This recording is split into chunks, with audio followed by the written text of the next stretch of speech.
Korda has just released its basics range, and I thought it would be a good time to do a video on a really basic carp rig, your first carp rig maybe, or you're just getting into it and you're getting really confused about all the different rigs out there.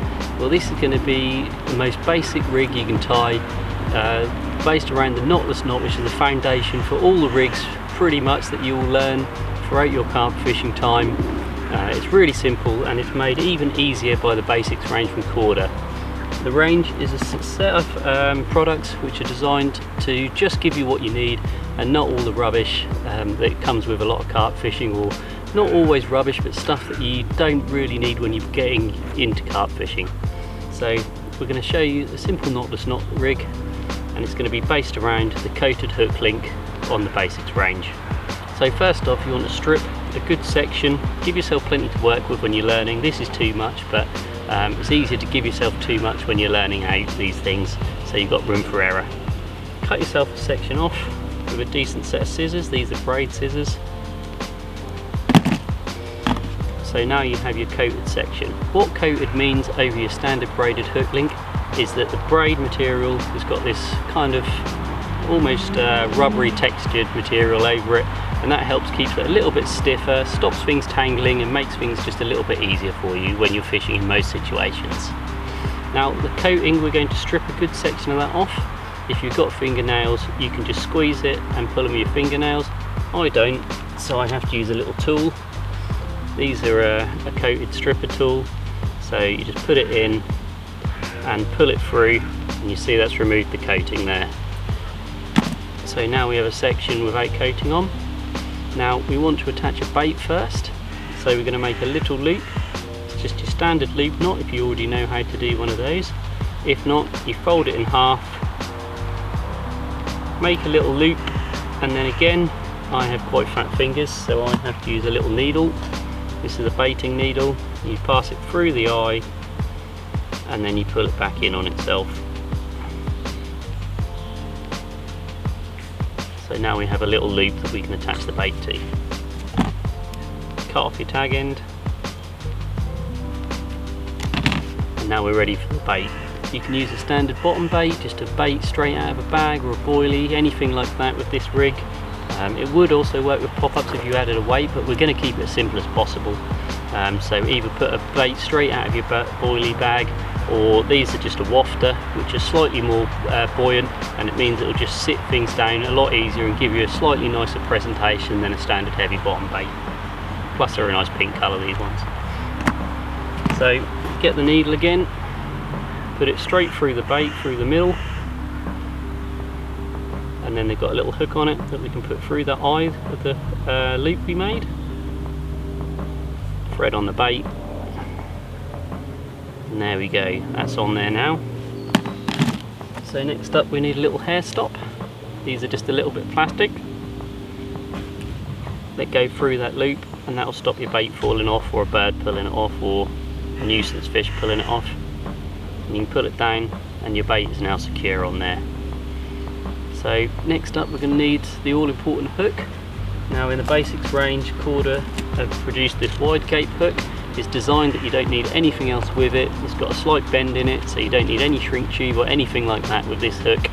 And this is a size 6, which is a really good size to start in. It will cover you for pretty much all situations when you're learning out. This is the micro barbed, but always check with your lake on the rules on whether you're allowed to use barbed or barbless hooks. Both of them are available in the basics range. So you take your hook, and this little loop at the end is called the eye of the hook, and you want to thread through the opposite end to where you've got the bait, through the back of the eye. So you can see there we've gone through the back, and we'll pull that right down, and we're going to make the hair. Now the hair is what we call the bit above the hook which the bait is attached to, and to judge the length of this takes a bit of getting used to, but as a rule of thumb for this rig and this size 6, if you just sit the bait on the corner where it starts to bend to the hook, you'll be about right there to start with. You won't really notice too much as you're getting used to things on hair length, but it can become a critical thing to concentrate on later on in your fishing, something to play around with. So now with that wrapped through that eye, we now go over the line and the top part of the hook called the shank, 5 times. So that's 1, 2, 3, 4, 5, and so that is now trapping that all down. And now we'll just pass the opposite end back through the eye of the hook again. It's a little fiddly to do to hold it all, especially trying to show you at the same time. There we go, and you pull it all down tight. Now it's good practice when you're tying all knots with materials in fishing is to wet the knot before you pull it dead tight. So just give it a little lick and then you can pull it tight. And there you see you've got one bait and hook all set up as it should be, really. This is, as I say, simple knotless knot. There's a lot of other rigs you can play around with, but this is a great place to start. It does hook really nicely. So you can pull it there, you see, as it would go into the fish's mouth, and then as they try and blow the bait out, that hook turns really quickly, bites hold, and that's not coming off there even without pressure. So then you've got this strip back section here. You want this to be about 1 inch or so. If it's a little short, you can just pull it back a bit more. Don't worry about the little ruckled up thing, that's absolutely fine. So give yourself about 1 inch, 1.5 inches, and that will give your hook and bait lots of movement to go into the fish's mouth easier. So that's the rig pretty much done, other than the opposite end of connecting it to your lead setup. Now in the Basics range, Korda do have a set of leaders. Now I like to use leaders wherever possible over tubing, just because I find it easier to use, just simpler. So if they're allowed on your water, I recommend starting out with the lead clip leaders on the Basics range.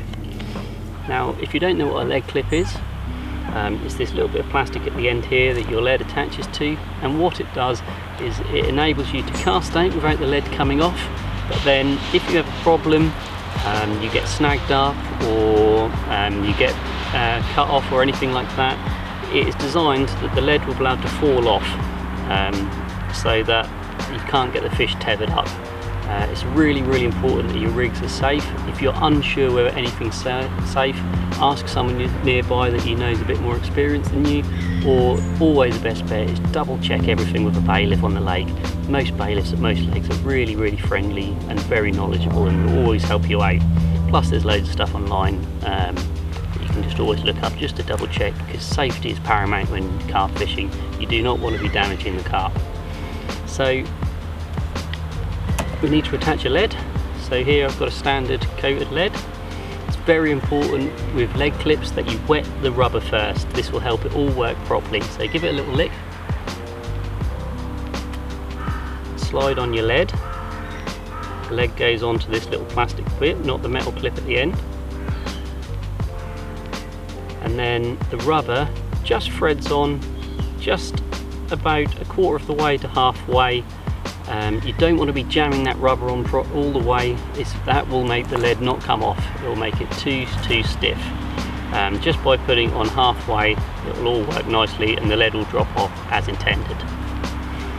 So these leaders come with a quick change swivel on the end, which makes things a lot easier for you. It means that all you need to do is get your rig that you've just tied up, and we're going to make another loop in the other end. This one's going to be what we call a figure of 8 loop, if you know what that is. If not, double it over, give yourself plenty to work with again, and then you want to make a loop. And now with a figure of 8, you want to pass it round the back of the loop you've just made, and then if you can do it with your fingers, just pass it back through, but I can't, so again I use the baiting needle. You want to thread it through. It's called the figure of 8 because when you start to pull it down, you have this figure of 8 shape here, and that is much standard than a standard loop knot, stronger, sorry, than a standard loop knot. So once again, wet your knot down, and then you can pull everything tight. I use my teeth sometimes on the tag end just to help pull everything tight. And then you can cut this tag end off, you don't need that anymore. You see there's plenty there, it's a bit of wastage, but I always say when you're learning, give yourself plenty of material to work with so you don't come up short. So you can cut that off, And there we have the finished rig, all looped up, ready to go. Now there's one more little component we can add to this to help with its anti-tangling when you're casting properties. The coating's already good for that, but Korda in the Basics range have an anti-tangle sleeve, and these are vital if you're using a quick chain swivel, which is on these leaders. It'll stop your hook link falling off, which is pretty vital really, isn't it? So again, wet the baiting needle, it makes it a little easier, and just push it, the big end, onto the baiting needle, thread the whole thing on, try not to come through any of the sides or anything, so straight out the other end, and then take your rig, thread it onto your loop. So there we have the anti-tangle sleeve on. So you take your lead clip, just thread it over the quick link, and then you can slide the anti-tangle sleeve all the way over that quick slope, and that will stop the rig ever coming off. Now that is fixed on there until you want to take it off. Now what that will do is when you cast out and your lead is sinking down to the bottom, this will help kick all your bait away. You can see that's wanting to push away, that rubber there is wanting to kick everything away from the lead.